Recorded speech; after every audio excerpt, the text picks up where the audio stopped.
Kembali bersama saya di channel Olga J. Martin. Dan selamat datang kepada yang baru memasuki di channel ini. Kali ini saya ingin berkongsi satu sejarah, yaitu sejarah wabak besar yang pernah melanda satu dunia setiap 100 tahun. Entah sebuah kebetulan atau tidak, dalam catatan sejarah setiap 100 tahun ada wabak ataupun pandemik luar biasa besar yang melanda dunia. Pandemik tersebut adalah wabak besar Marcel 1720, wabak kolera 1820, flu Spanyol 1920, dan terakhir adalah virus corona 2020. Apakah ini hanya sebuah kebetulan ataukah ada sesuatu di sebaliknya? Sejarah benar-benar berulang.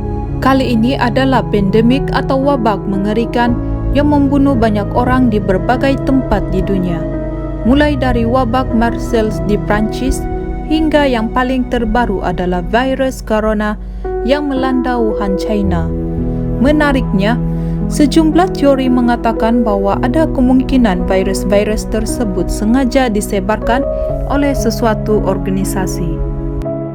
Wabak Marcel 1720. Wabak Marcel seperti namanya terjadi di Marseille, Prancis pada tahun 1720. Wabak ini menewaskan total 100.000 jiwa sementara 50.000 korban lainnya tewas selama 2 tahun berikutnya dan 50.000 korban lainnya lagi berasal dari utara provinsi dan juga kota-kota di sekitarnya. Tentu saja ini merupakan jumlah korban jiwa yang sangat besar pada masa itu, di mana populasi manusia khususnya di Eropa masih belum begitu banyak. Wabak Marcel ini merupakan wabak yang terjadi setelah pandemik dahsyat berakhir melanda pada abad ke-14 yang dikenal pula dengan Black Death. Pandemik ini dimulai setelah kapal dagang bernama Grand Saint Anthony berlabuh di pelabuhan Marseille dari Levant. Kapal yang berangkat dari Sidon di Lebanon setelah sebelumnya mengunjungi Semiramis, Tripoli dan Siprus ini merupakan membawa Yersinia pestis. Yersinia pestis adalah organisme anaerob fakultatif yang menginfeksi manusia melalui kutu tikus oriental. Korban pertama dari wabak ini diduga adalah seorang penumpang Turki yang berinfeksi dengan tewas di kapal Grand Saint Anthony, diikuti dengan peninggalan sejumlah wabak kapal yang lainnya. Sebenarnya ketika sampai di pelabuhan Marseille, para penumpang kapal segera dikuarantin oleh otoritas pelabuhan. Tetapi ternyata beberapa hari kemudian penyakit ini merebak sehingga ke kota. Rumah sakit dipenuhi dengan pesakit yang tertular. Dokter dan perawat kepenatan dengan semakin meningkatnya jumlah orang yang tertular. Ribuan mayat berseliweran di jalan-jalan. Kepanikan segera melanda seluruh kota. Salah satu upaya yang dilakukan untuk menghentikan penyebaran yaitu dengan membangun tembok pemisah atau mur de la paix. Tembok ini terbuat dari batu kering sehingga 2 meter dan tebal 70 cm. Sisa-sisa dari tembok ini masih dapat ditemukan sampai sekarang. Seterusnya wabak kolera 1820. Pandemik atau wabak ini dikenal juga dengan pandemik kolera Asiatik atau kolera Asiatik pertama. Awal mula kemunculannya dimulai dekat kota Kalkuta, lalu kemudian menyebar ke seluruh Asia Tenggara, Timur Tengah, Afrika Timur hingga pantai Mediterania. Ratusan ribu orang tewas akibat pandemik ini termasuk banyak tentera Inggris yang kemudian menarik perhatian Eropa. Pandemik ini menyebar hampir di seluruh negara-negara Asia termasuk Indonesia. Tercatat lebih dari 100.000 kematian di Asia disebabkan oleh bakteria ini. Pada tahun 1820, Pandemik ini dimulai dari orang-orang minum air yang terkontaminasi bakteria ini. Asal dari pandemik ini adalah dari Sungai Gangga.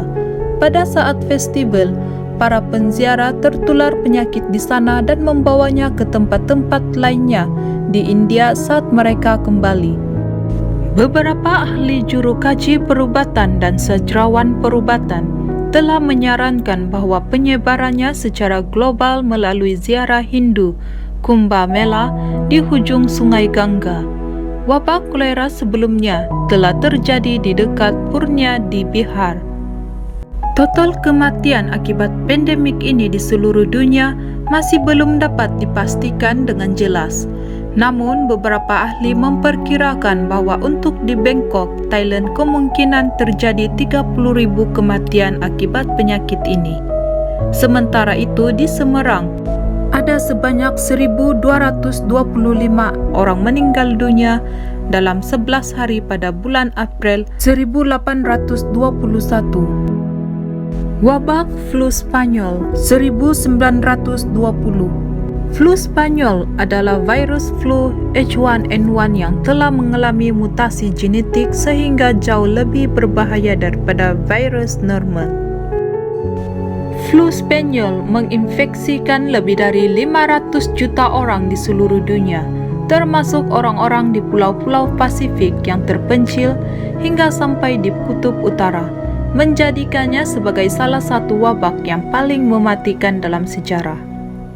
Beberapa analisis telah menunjukkan virus ini sangat mematikan kerana dapat merosakkan sistem kekebalan tubuh.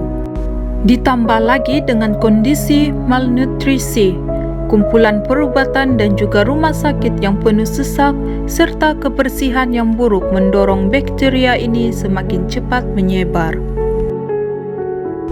Virus Corona 2020. Virus ini pertama kali diidentifikasi di Wuhan, ibu kota provinsi Hubei, China. Virus ini telah menunjukkan bukti penularan dari manusia ke manusia dan tingkat penularannya tampaknya meningkat pada pertengahan Januari 2020. Meskipun ada upaya dari pemerintah China dan lembaga lain untuk mengkuarantin seluruh kota, nampaknya virus tersebut telah berhasil menyebar ke seluruh perbatasan China.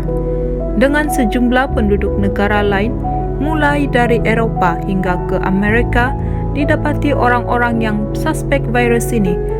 Gejala orang yang berindikasi virus corona antara lain yaitu demam, batuk, kesulitan bernafas yang bisa berakibat fatal hingga kematian.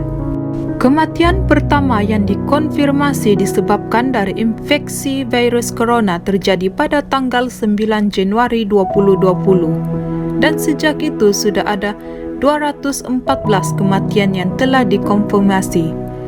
Sementara itu penularan virus di luar China yang pertama terjadi di negara Vietnam dari seorang ayah ke putranya. Sementara itu, penularan lokal pertama yang tidak melibatkan keluarga, yaitu terjadi di Bavaria, Jerman, pada 22 Januari 2020. Seorang pria Bavaria tertular penyakit ini dari seorang rakan bisnis dari China pada sebuah pertemuan di Jerman.